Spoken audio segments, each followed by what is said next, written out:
नमस्कार सारे अभ्यर्थी मित्रों और हमारे दर्शकगण। ग्रोथमोट यूपीएससी के इस यूट्यूब मंच पर मैं ध्रुव जानी आप सबका हार्दिक स्वागत करता हूं। आज इस श्रृंखला के तहत एक और महत्वपूर्ण कानून देखना है, जिसके तहत अनलॉफुल एक्टिविटीज़ यानी कि जो गैर कानूनी जो आतंकी प्रवृत्ति है उन्हें निरोधना है, उन्हें रोकना है। और यह कानून 1967 में बना है। भारतीय सुरक्षा, चाहे वो आंतरिक हो चाहे वो बाह्य हो, दोनों की दृष्टि से यह महत्वपूर्ण कानून है। और ऐसी प्रत्येक गतिविधि को, ऐसी प्रत्येक प्रक्रिया को यह पहचानता है जो अपने आप में आतंकी स्वभाव की हो और उसे रोकने के लिए प्रावधान करता है।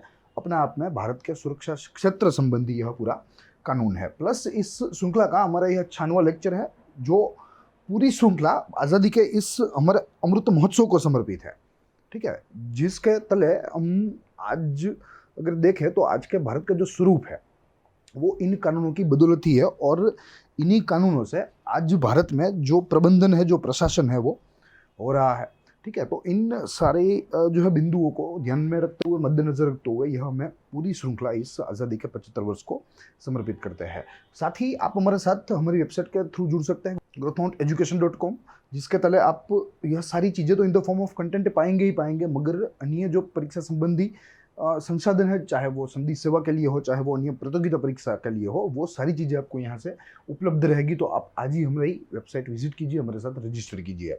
Plus you can follow us on Instagram and Facebook, और उसके ज़रिए आप हमारे साथ अपडेट रह सकते हैं। तो आप आज ही हमारे साथ इन प्लेटफॉर्म्स पर भी जुड़े। यह पूरी श्रृंखला हमारी जिसका आज 96वां लेक्चर है और पूर्व के 95 लेक्चर संपूर्ण हो चुके हैं, वो इस पुस्तिका के ऊपर आधारित है। बहुत ही महत्वपूर्ण पुस्तिका है।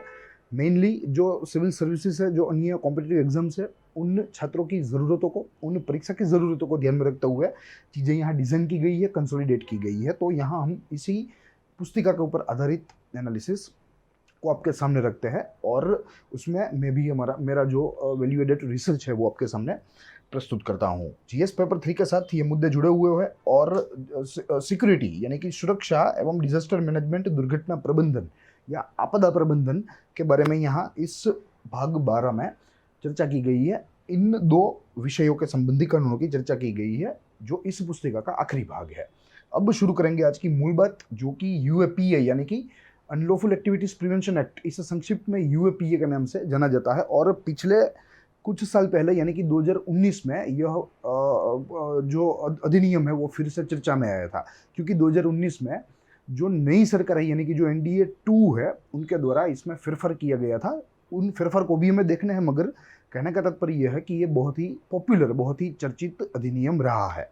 अब शुरू करनी हमें इसकी चर्चा, इसके परिचय से। सबसे प्रथम बिंदु कहता है कि there is no single international adopted definition of terrorism, यानी कि कोई अवधारणा, कोई परिभाषा यहाँ जो है एक सूचीबद्ध रूप से अंतर्राष्ट्रीय स्तर पर स्वीकृत नहीं की गई है। यानी कि इंटरनेशनल जो पूरी जो हमारी सोसाइटी है, उसमें कोई एक single adopted definition for terrorism की जो गैरहाजिरी है, देयर इज अ वैक्यूम। तो यहाँ प्रति राष्ट्र को अपने यहाँ ऐसे आतंकी प्रवृत्तियों को, ऐसी गैर कानूनी, ऐसी नाजायज़ प्रवृत्तियों को रोकने के लिए अपने यहाँ कानून बनाना चाहिए, अपने यहाँ मैकेनिज्म बनाना चाहिए, जिनमें भारत को भी बनाना चाहिए, और इनफैक्ट भारत ने यहाँ बनाया। दूसरा बिंदु कहता है कि United Nation define it as a criminal act intended to और calculated to provoke a state of terror in the general public and a group of person और a single person for a particular purpose or in circumstances is unjustifiable. Yes, कहने का तात्पर्य यह है, संक्षिप्त भाषा में, यह एक यूनाइटेड नेशन के द्वारा एक विचार दिया गया है, एक आइडिया दिया गया है, या एक आप कह सकते हो कि एक ब्लूप्रिंट दी गई है कि भाई ऐसे कृत्यों को हम लोग आतंकी कृत्य करार कर सकते हैं, जिनमें सामान्य जनता को या सामान्य जनता के बीच में आतंक फैलाने की बात हो, उनमें डर खौफ पैदा करने की बात हो, उन्हें नुकसान करने की बात हो, ठीक है, उन्हें मारने की बात हो। तो ऐसे सारी कृत्यों को यहाँ अपने आप में आतंकी कृत्यों के रूप में देखा गया है, according to United Nations broad definition. ठीक है, तो ये बात रही इसके परिचय की। अब बैकग्राउंड देखना है और अलग अलग बिंदुओं के तहत समझना है कि कैसे भारत में यह कानून का गठन हुआ और यह पूरी यात्रा जो है वो क्या रही। सबसे प्रथम बिंदु कहता है, National Integration Council appointed a committee with the mandate to look into national integration and reorganisation vis a vis sovereignty of India. Yes, क्योंकि अब आपको जैसे मालूम है कि 1947 यानी कि भारत के स्वतंत्रता के बाद जो भारत की सोवरेनिटी थी, जो संप्रभुता है भारत की, उसका बहुत ही बड़ा प्रश्न था, क्योंकि there were separatist powers who were active, और वे अपने अपनी जो है अपने अपना राष्ट्र के लिए अलग अलग भारत के प्रदेशों में, अलग अलग भारत के क्षेत्रों में लॉबिंग कर रहे थे। देवर ट्राइंग, ठीक है, और कहीं कहीं पर उनको पॉलिटिकल सपोर्ट भी मिल रहा था। तो कहीं ना कहीं एक भारत की जो संप्रभुता है वो खतरे में पड़ रही थी। जो संविधान के द्वारा भारत की जो अवधारणा पेश की गई है, भारत की जो कल्पना की गई है, उसमें विभाजन हो रहा था, उसमें टेम्परिंग हो रहा था, इसलिए सोवर्निटी जो है वो खतरे में पड़ गई थी। और ऐसी सोवर्निटी बचाने के लिए, जो अपने आप में किसी भी लोकतांत्रिक, किसी भी सोवरेन राष्ट्र का जो है गहना होता है, उसे बचाने के लिए यहाँ भारत में यह कानून लाने की आवश्यकता उत्पन्न हुई। Committee recommended some constitutional changes in this regard. Yes, तो इसीलिए यहाँ एक नेशनल इंटीग्रेशन काउंसिल कमिटी, ठीक है, ऐसी एक कमिटी, ऐसी एक समिति का गठन केंद्र सरकार के द्वारा किया गया कि भाई देखिए आप, यह मुद्दा क्या है, और जो यहाँ रीऑर्गेनाइजेशन की भी बात जो की जा रही है, ठीक है, कि रीऑर्गेनाइजेशन लोगों को चाहिए, लोगों को अलग राष्ट्र चाहिए, अलग राज्य चाहिए, व्हाट्सोएवर, ठीक है। तो ये सारी जो बातें हैं उसमें भारत की सोवरेनिटी जो है, क्या उसको नुकसान हो रहा है, पूरे टास्क को स्टडी किया और उसके बाद अपनी अनुशंसा सरकार को पेश की, और उसमें कहा कि भाई यहाँ कुछ संवैधानिक फेरफारों की ज़रूरत है, और जो रीऑर्गेनाइजेशन की बात है वो 100% भारत के इंटीग्रेशन को एवं भारत के सोवरेनिटी को, दोनों को नुकसान कर रहे हैं, तो ये भी यहाँ रोकना चाहिए। Following the recommendation of the committee, the parliament enacted the constitution 16th amendment act of 1963। Committee ने जैसे सुझाव दिया संवैधानिक संशोधन का, तो यहाँ 1963 में पार्लियामेंट ने छठ से संविधान में संशोधन की व्यवस्था करी। This 1963 constitutional amendment act was also known as anti secession act, as it was enforced to tackle raising voice of local leaders against the unification of the country. Yes, तो यहाँ जो यूनिफिकेशन की बात हो रही थी और जो लोकल लीडर्स थे उनके ऊपर यह पूरा का पूरा जो फंसे का फंदा है इस कानून का, या इस कानून की जो पकड़ है वो उनके ऊपर मजबूत हुई। जो लोकल लेवल्स के ऊपर कंट्री के यूनिफिकेशन की बात कर रहे थे, रीऑर्गेनाइजेशन के लिए लॉबिंग कर रहे थे, उनकी मांग थी, तो अब उनके ऊपर यह कानून लगाए गए और उनको गिरफ्तार किया गया। This amendment act empowered the parliament to put a reasonable restriction in the interest of sovereignty and integrity on India on the following rights. First of all, freedom of speech and expression. Second, right to assemble peacefully and without arms. And the third one, right to form union and association. जैसे हमें मालूम है कि ये तीन हमारे मौलिक अधिकार है, ठीक है, जो हमारा कॉन्स्टिट्यूशन हमें गारंटी देता है कि भाई इनका पालन जो है वो भारत में होना ही होना है। अगर आप भारतीय नागरिक है तो आपको निम्नलिखित अधिकार जो है वो भेंट में दिए गए हैं, आपके उन अधिकारों का उल्लंघन नहीं होगा, और अगर हुआ तो उसका ख्याल भारतीय न्याय प्रणाली के द्वारा रखा जाएगा। तो ऐसी हमारी व्यवस्था है जिनमें अब यहाँ कहा गया कि यह जो अमेंडमेंट है वो पार्लियामेंट को, यानी कि एग्जीक्यूटिव को, जो है पार्लियामेंट तो बनने वाली है, मगर एक बार कानून बन गया तो उसका पालन जो है वो एग्जीक्यूटिव यानी कि कार्यपालिका के द्वारा होना है। तो यहाँ यह कानून पार्लियामेंट एवं कार्यपालिका, एग्जीक्यूटिव, दोनों को यह सत्ता देते हैं कि भाई वे भारत के इंटीग्रेशन एवं भारत के सोवरेनिटी के नाम के ऊपर भारत के नागरिकों के इन अधिकारों को उनसे छीन सकते हैं, उनका उल्लंघन कर सकते हैं। This are the 3 rights which can be violated on the name of sovereignty और इंटीग्रेशन ऑफ इंडिया। तो ये 1963 का अमेंडमेंट, कॉन्स्टिट्यूशनल अमेंडमेंट था। At the same time the defeat of India's army in Shino-India War and DMK contesting elections in southern state of Tamil Nadu with a manifesto of secession of the state as their agenda posed immediate threat to the sovereignty of the country. Yes, देखिए यहाँ दो तरफा में मार लग रहा था। एक तो 1962 की इंडो-शिनो वॉर 1962, जिसमें चीन ने कायरता से अनेक तरीके का उपयोग करके हुए भारत के ऊपर हमला किया था और भारत को हरा दिया था। India surrendered.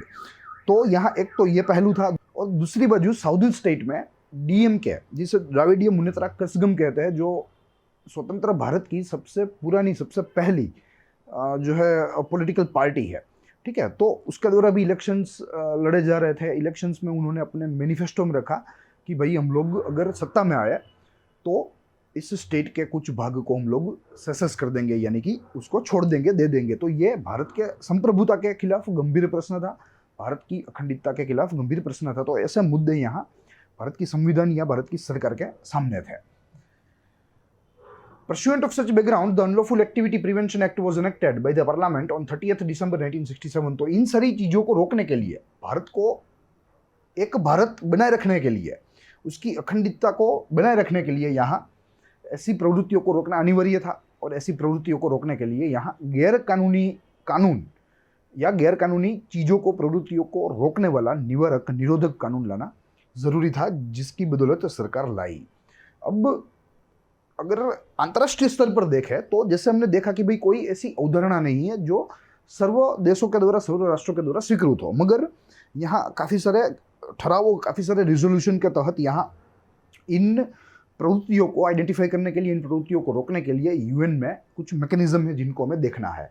सबसे प्रथम उसमें देखना है United nation resolution on terrorism. Yes, आतंक के ऊपर उनका क्या ठराव है, उनकी क्या राय है।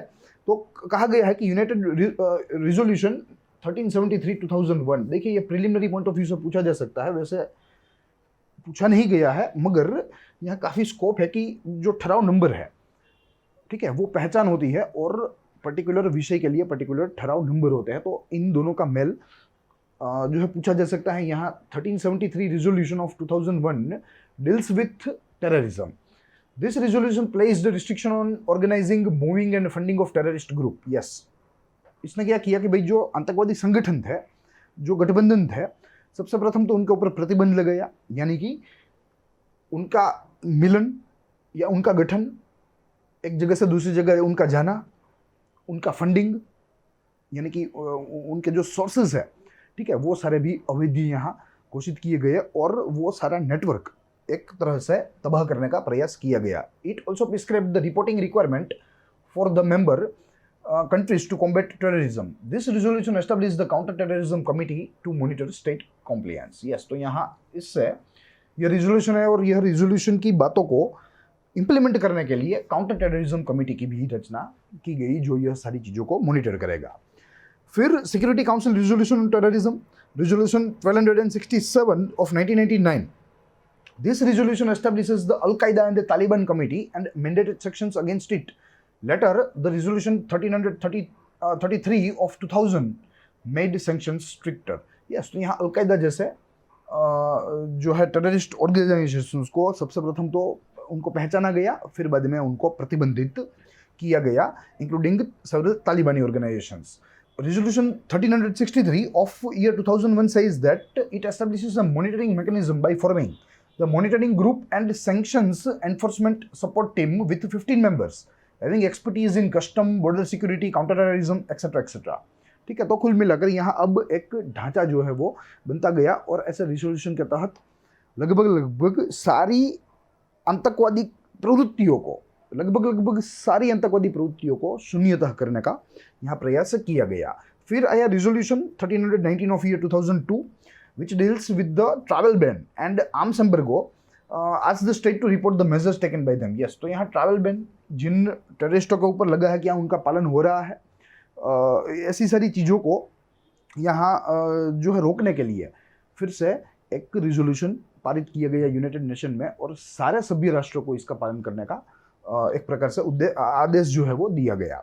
Then last one resolution which is of year 2004 and is numbered 1566 and it deals with establishing a working group to consider the measures which can be imposed on terrorist organization, groups or individual and establish a trust fund for the victims of the terrorist activity. Yes, तो यहाँ इस working group के तहत उनको एक task दिया गया कि भाई आप ज़रा देखिए कि भाई इन टेररिस्ट ऑर्गेनाइजेशंस को कम करने के लिए, उनको जो है निष्क्रिय करने के लिए क्या किया जा सकता है, साथ ही में उनकी प्रवृत्तियों को रोकने के लिए, ठीक है, प्रिवेंट करने के लिए, चाहे वो कोई संगठन हो, चाहे वो व्यक्तिगत रूप से हो, निजी रूप से हो, ठीक है, तो उनको रोकने के लिए क्या किया जा सकता है। एंड एक फंड का भी एस्टेब्लिशमेंट करना है, एक धनराशि का भी एस्टेब्लिशमेंट करना है, जिसके तहत जो आतंकवादी हमलों के पीड़ित है उनका इलाज हो सके, उनको जो है वे पैसे एक्स ग्रेशिया रूप में दिए जा सके। ठीक है, तो यह सारे रिजोल्यूशन के तहत आतंकवादी प्रवृत्तियों को सबसे प्रथम पहचाना गया,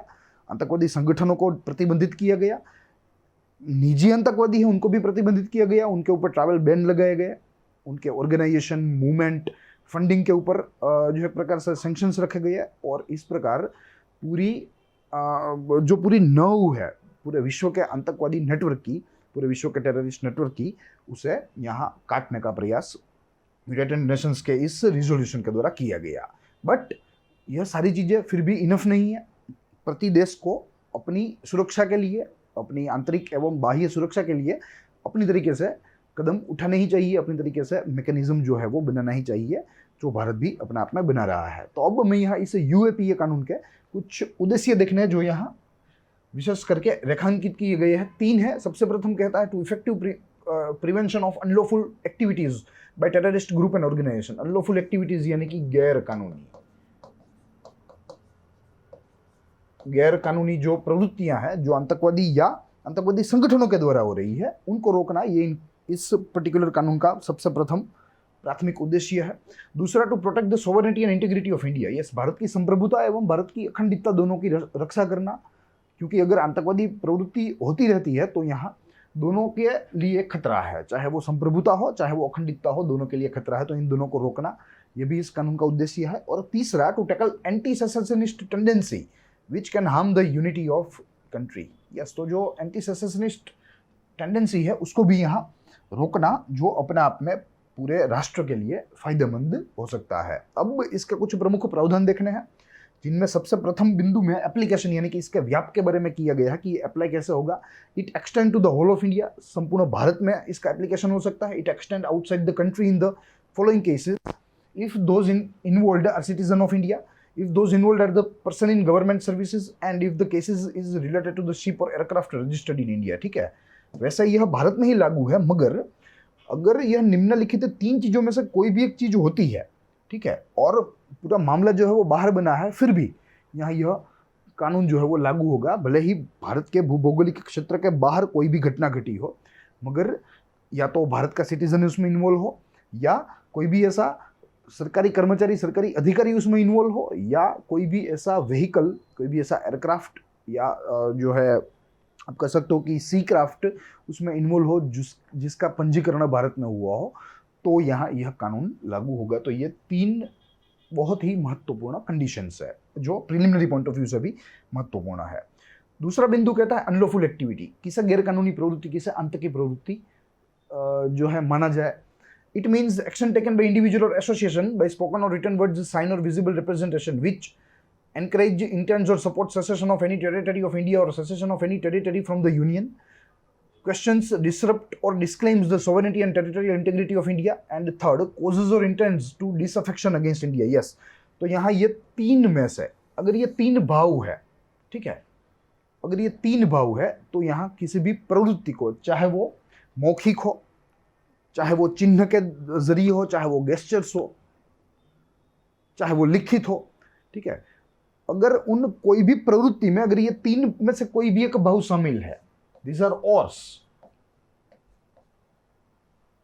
ठीक है, इन 3 में से अगर कोई भी एक शामिल है, एक भावना, तो यहाँ वो कृत्य को आतंकी कृत्य या गैरकानूनी कृत्य ठहराया जाएगा, जिनमें एक है कि भारतीय जो भू क्षेत्र है, अगर उसका सेसेशन, अगर किसी भी भूभाग को कोई और देश में जो है जोड़ने का कोई मुद्दा यहाँ भारत में उठाए, तो वो अपने आप में गैर प्रवृत्ति, अनलॉफुल एक्टिविटी कहलाएगी, जिनके तले जिनके ऊपर आई एम सॉरी यह कानूनी कार्यवाही होगी इस कानून के तहत, ठीक है, या कोई भारत के सोवरेनिटी या भारत के अखंडता को क्वेश्चन करे, चैलेंज करे, तो उनके ऊपर भी जो है यहाँ यूएपीए लगाया जाएगा। And disaffection against India, Bharat के प्रति उसका भाव बिगड़े, ठीक है, और जो है ऐसे में सोवरेनिटी का नुकसान हो रहा हो, इंटीग्रिटी का नुकसान हो रहा हो, तो यहाँ ऐसे कृत्य को भी अनलॉफुल कहा गया है, अनलॉफुल माना जाएगा।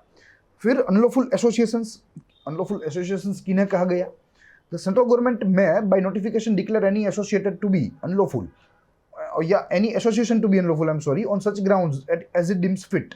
This grounds shall be disclosed except when it is against the public interest। Yes, तो यहाँ सरकार के हाथ में है, केंद्र सरकार के हाथ में है, वो किसी भी संगठन को अगर वो चाहे, अगर उन्हें लगे, तो वे उन्हें गैर कानूनी संगठन घोषित कर सकते हैं और उनके ऊपर कार्यवाही भी कर सकते हैं। और यहाँ सरकार के लिए डिस्क्लोज करना भी ज़रूरी नहीं है, ठीक है। आम अगर बात करें, आम संजोग की बात करें, तो यहाँ सरकार के लिए ज़रा भी यह आवश्यक नहीं है कि वो माहितियाँ डिस्क्लोज करे कि भाई क्यों पर्टिकुलर संगठन को, पर्टिकुलर एसोसिएशन को अनलॉफुल घोषित किया गया। मगर अगर वो चीज़ें पब्लिक इंटरेस्ट में है तो सरकार को यहाँ माहितियाँ, वो कारण जो है वो जाहिर करना पड़ेगा, घोषित करना पड़ेगा। तो अल्टीमेटली यहाँ सेंट्रल गवर्नमेंट के पास यह कानून के तहत सत्ताएं है। Within 30 days of such notification, the central government shall refer it to tribunal to adjudge whether there is sufficient cause to declare this association unlawful. Yes, एक बार सेंट्रल गवर्नमेंट ने घोषित कर दिया, नोटिफाई कर दिया कि भाई पर्टिकुलर संगठन, ठीक है, सपोज आप समझ लीजिए इंडियन मुजाहिदीन है, या आप समझ लीजिए हक्कानी नेटवर्क है, कोई भी ले लीजिए एक, वैसे तो कई सारे हैं मगर ये थोड़े प्रचलित है। तो अगर सेंट्रल गवर्नमेंट ने बता दिया कि भाई इंडियन मुजाहिदीन जो है वो अपना आप में गैर कानूनी है, तो with in 30 days central government को यहाँ ये चीजें जो है वो ट्रिब्यूनल को रिफर करनी पड़ेगी। ट्रिब्यूनल यहाँ निर्णय लेगी कि भाई क्या सेंट्रल गवर्नमेंट के द्वारा यह अधिसूचित प्रतिबंध जो है किसी भी आतंकवादी संगठन के खिलाफ, क्या वो वैध है, क्या वो अवैध है, क्या वो वैलिड है, क्या वो इनवैलिड है, इसकी चकासणी यहाँ ट्रिब्यूनल करेगी।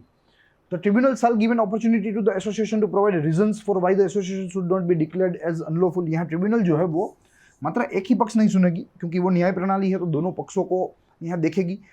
जो एसोसिएशन गैर कानूनी घोषित हुआ है उसे भी यहाँ पर्याप्त मौका दिया जाएगा अपनी राय, अपनी बात, अपना पक्ष रखने हेतु। तो यहाँ ट्रिब्यूनल के सामने दोनों पक्ष जो है आएंगे। Within 6 months of notification, the tribunal shall give its decision whether there is sufficient cause to declare tribunal unlawful. Yes, तो यहाँ टाइम बाउंड डिसीजन की जो है बात की गई है ट्रिब्यूनल के लिए कि भाई नोटिफिकेशन के 30 दिन के भीतर सेंट्रल गवर्नमेंट जो है वो ट्रिब्यूनल के पास चली जाएगी। मगर ट्रिब्यूनल के पास अब 5 महीने का वक्त है। तो कुल अगर देखें तो जब से नोटिफाई हुआ है किसी भी अनलॉफुल एसोसिएशन का जो नोटिफिकेशन है वो सेंट्रल गवर्नमेंट का नोटिफाई हुआ है, तब से लेकर 6 माह तक ट्रिब्यूनल के पास समय है। 6 माह के भीतर उन्हें यह बात स्पष्ट कर देनी होगी कि भाई वेदर सेंट्रल गवर्नमेंट का डिसीजन जो है वैलिड है या इनवैलिड है। If the tribunal approve the notification of the central government, such notification shall remain in force for 5 years। Yes, मगर अगर ट्रिब्यूनल को लगे कि यस यहाँ अवकाश है, ऐसे ऑर्गेनाइजेशंस को तो प्रतिबंधित कर ही देना चाहिए क्योंकि उनके कृत्य ही आतंकी है, तो ऐसे में अब ये बैन जो है वो 5 वर्ष तक निरंतर चलता रहेगा। At any time the central government can revoke its notification। मगर अगर आगे के समय में लगे सेंट्रल गवर्नमेंट को कि भाई अब जरूरत नहीं है, तो यहाँ वे अपने नोटिफिकेशन को किसी भी समय रद्द कर सकते हैं, समाप्त कर सकते हैं। तो ये चीजें यहाँ बताई गई है। फिर बात है टेररिस्ट एक्ट की कि भाई आतंकी कृत्य किसे कहते हैं।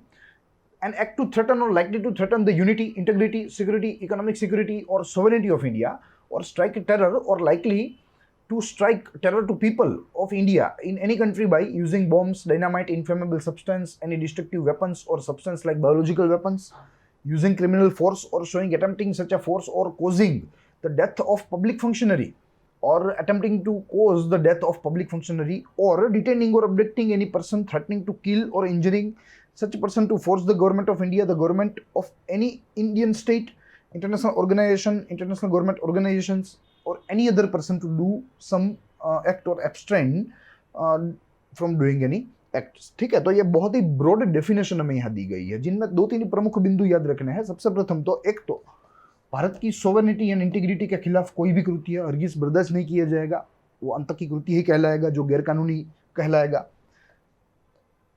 Which means sovereignty and integrity. दूसरा बिंदु है जो जनरल पब्लिक है, ठीक है, उन्हें थ्रेटन करना, उन्हें मारना अलग अलग चीज़ों का इस्तेमाल करके, जिनमें बम है, इन्फ्लेमेबल्स है, डायनामाइट्स है, हथियार है, बंदूकें है। ठीक है, तो कुल मिलाकर यहाँ 2 बिंदुओं के तहत अगर कोई कृत्य किया जाता है तो उन्हें निसंदेह आप कह सकते हो कि अपने आप में आतंकी कृत्य कहला जाएगा।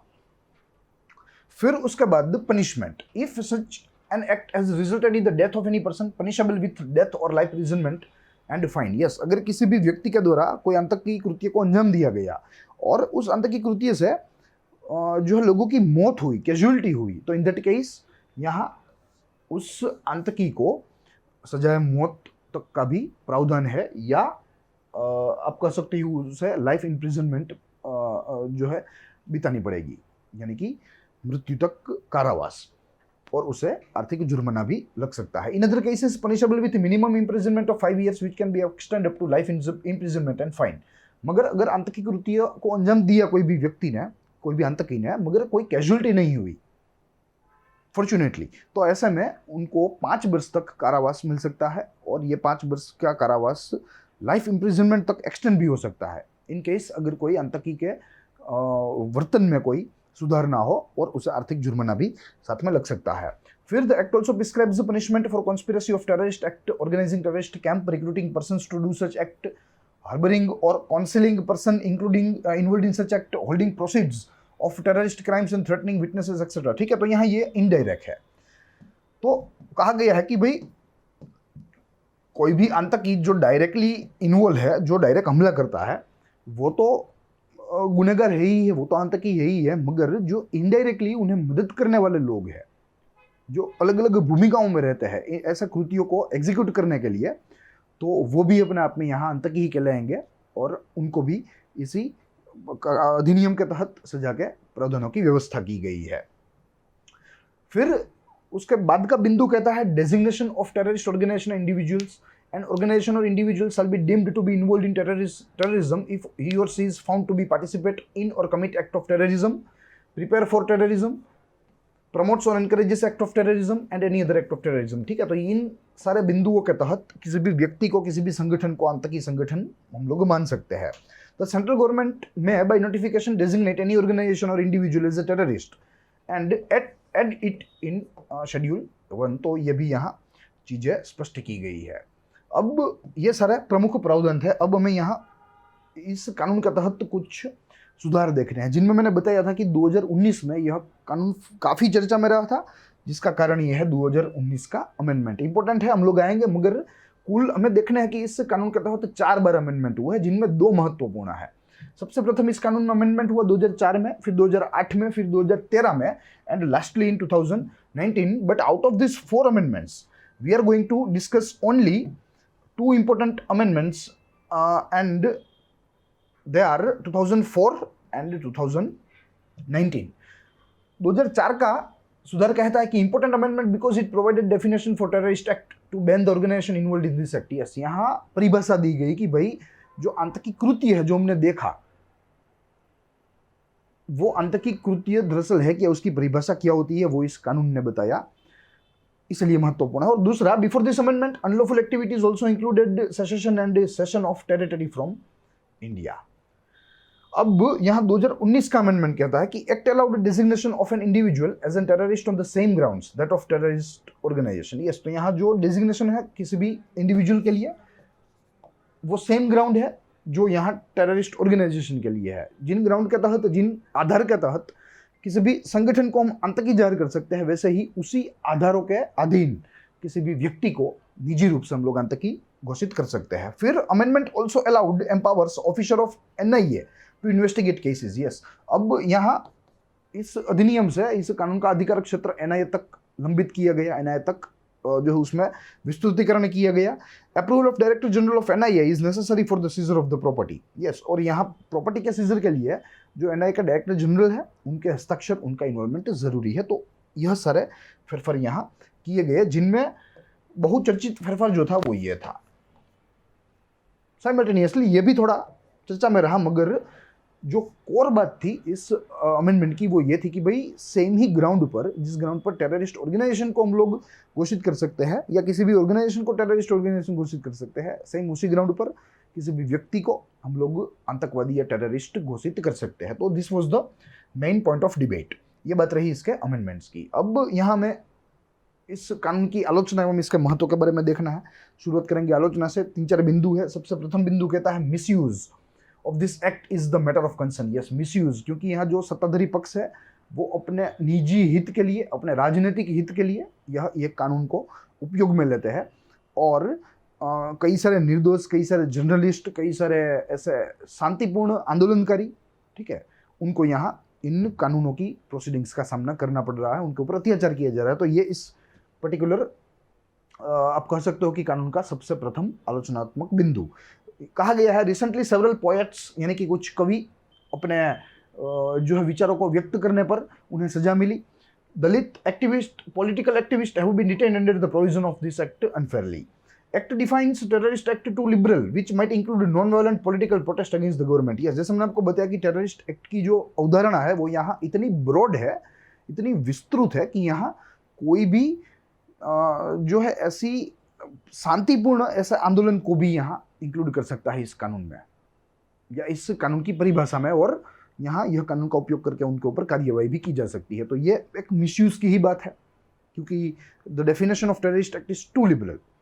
फिर act deprives the detainers of the right to bail which leads to undesired sufferings for innocent people. Yes, यहाँ यह कानून जो अपना आप में नॉन बेलेबल है, तो इसीलिए यहाँ काफ़ी सारे निर्दोष जिनको इस कानूनी कार्यवाही का सामना करना पड़ा है उनके साथ अन्याय हुआ है, क्योंकि वे अपने आप में निर्दोष अल्टीमेटली, और फिर भी उन्हें जमानत नहीं मिल रही है, उन्हें बेल नहीं मिल रही है।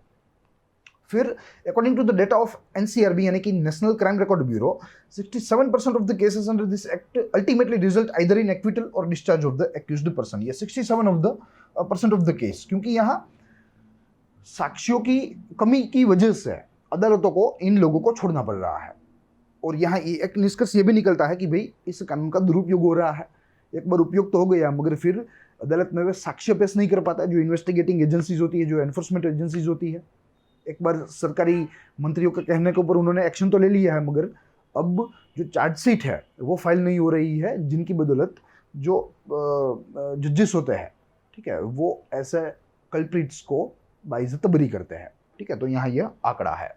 ऑन द अदर साइड हमें इसके कुछ महत्व की चर्चा करनी है। 2 बिंदु है। सबसे प्रथम कहता है unlawful activities prevention act 1967 was enacted to fight the secessionist tendencies against the sovereignty and integrity of India. Yes, जो विभाजनकारी शक्तियां थी भारत में, स्वतंत्र पश्चात के भारत में जो विभाजनकारी शक्तियां थी, जो सक्रिय थी, उनके साथ निपटान हेतु यहाँ यह कानून को बनाया गया, उनके साथ निपटने के लिए यह कानून को बनाया गया, और भारत की अखंडता को, उसकी गरिमा को बनाए रखने के लिए यह कानून के तहत उनके ऊपर कार्यवाही की गई थी। दूसरा बिंदु कहता है this act has been used by law enforcement agencies as a foremost weapon to tackle the terrorist act in India. Yes, सारी एनफोर्समेंट एजेंसीज के लिए यह एक आतंकी कृत्यों को रोकने के लिए यह एक प्रीमियम कानून है, जिसका उपयोग वे भरपूर मात्रा में कर रहे हैं। तो ये भी एक इसके महत्व की ही बात है। तो कुल मिलाकर ये इसके पक्ष और प्रतिपक्षों की बात थी। आखिरी में हमें एक फ्लोटिंग नोट देखनी है, जिसके तहत ग्लोबल टेररिज्म इंडेक्स एक सूचकांक है, जो हमें देखना है कि वो क्या है और भारत की क्या परिस्थिति है। The global terrorism index was developed by Steve किरिया। ये एक प्रिलिमिनरी पॉइंट ऑफ व्यू का एक प्रश्न है। The report is published annually by the Institute of Economics and Peace since 2010. The index is created by taking into account the following 4 factors. Yes, इन 4 परिमाणों के तहत यह सूचकांक को बनाया गया है, जिनमें सबसे प्रथम है total number of terrorist incident in a year, total number of fatalities due to terrorism in a year, total number of injuries caused by terrorism in a year, and lastly level of property damage due to terrorism in a year. In 2019, India's rank in the global terrorism index is 7th. It moved up its previous year's rank of 8. Only countries above India are Afghanistan, Iraq, Nigeria, Syria, Pakistan and Somalia, which means India's performance in countering terrorism is quite bad. ठीक है, काफ़ी खराब है। अगर आज की दृष्टि से देखें तो मात्र और मात्र भारत के पीछे आज के विश्व के सर्वाधिक आतंकवाद प्रभावित राज्य है या राष्ट्र है, जिनमें अफगानिस्तान है, पाकिस्तान है, सीरिया है, वही सारे भारत के पीछे है। अन्यथा अन्य सारे राष्ट्र, चाहे वो यूरोप के ले लो, चाहे वो एशिया के ले लो, चाहे वो अफ्रीका के ले लो, अमेरिका के ले लो, वो सारे के सारे राष्ट्र आगे है, यानी कि वहाँ आतंकवाद का जो प्रभाव है वो कम है। और हो गया क्यों ना, क्योंकि कश्मीर जो है वो भारत का अभिन्न अंग है। अब प्रतिवर्ष यहाँ कितनी कैजुअलिटीज होती होगी, कितने प्रॉपर्टीज को नुकसान हुआ होता होगा, कितनी इंजरीज होती होगी, जिनकी बदौलत हमारा परफॉर्मेंस प्रति साल खराबी होता जा रहा है। अगर भारत के कश्मीर में आज शांति होती तो यहाँ हमारा जो रैंक है वो बहुत ही ऊंचा होता, और इन सारे राष्ट्रों के अलावा अन्य सारे राष्ट्रों से भी हम लोग आगे होते। हमारा अभिनय जो है आतंकवाद को कम करने में वो अच्छा होता। मगर यहाँ कश्मीर की वजह से, कश्मीर जो है पूरा क्षेत्र, उसके ऊपर पाकिस्तान की वजह से ये बोलना ठीक रहेगा, तो यह पूरी यह जो दृश्य है वो आज का उनको आभारी है। तो यही सारी चीज़ें थी जो आज हमें इस महत्वपूर्ण श्रृंखला के 96वें लेक्चर में देखनी थी। I hope you enjoyed the lecture. साथ ही इन प्लेलिस्टों के तहत काफ़ी सारे महत्वपूर्ण प्रोग्राम चल रहे हैं, जिनमें एक तो यही है इंपॉर्टेंट एक्सेस ट्रांसफॉर्म इंडिया, एक है important judgments that transform India, यानी कि सुप्रीम कोर्ट के ऐसे महत्वपूर्ण फैसले जिन्होंने आज के भारत के निर्माण में, जिन्होंने आज के संविधान के निर्माण में बहुत ही अहम भूमिका निभाई है, तो उनकी भी वहाँ चर्चा चल रही है। तो आप इसी प्लेटफॉर्म के ऊपर वो प्लेलिस्ट के तहत देख सकते हैं और अपने आप को प्रबुद्ध बना सकते हैं। साथ ही आप हमारी चैनल को ज़्यादा से ज़्यादा शेयर कीजिए। जो महत्वाकांक्षी छात्र है, जो सीरियस छात्र है, जो जनरल स्टडीज़ अपना प्रिपेयर करना चाहते हैं, आप उन्हें हमारा रेफरेंस दीजिए। हम उनको जो है उनकी तैयारी में मददरूप होंगे। प्लस हम लोग मिलेंगे इसी श्रृंखला के एक और लेक्चर के साथ। तब तक के लिए दीजिए इजाज़त। देखते रहिए ग्रोथ माउंट यूपीएससी। जय हिंद।